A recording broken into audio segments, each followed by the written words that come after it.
Viral di media sosial perbedaan sikap Presiden Jokowi dalam menanggapi keputusan Mahkamah Konstitusi yang menyangkut kepentingan kedua putranya, Gibran Rakabuming Raka dan Kaisang Pangarep.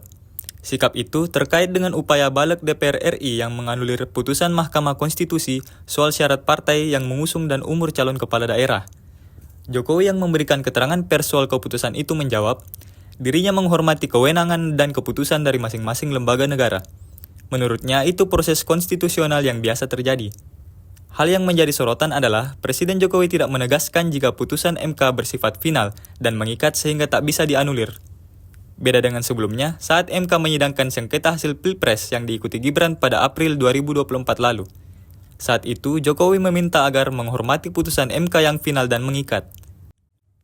Dalam putusan MK pada Selasa 20 Agustus 2024 kemarin, ambang batas syarat partai yang mengusung calon kepala daerah di pilkada dari 20% kursi dan 25% suara pada pileg sebelumnya diturunkan menjadi 7,5%. Juga soal batas umur calon kepala daerah dihitung saat penetapan pasangan calon.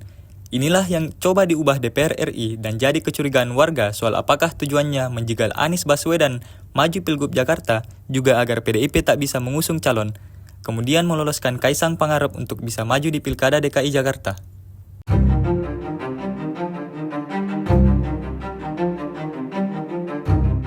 Download Tribun X sekarang, menghadirkan lokal menjadi Indonesia.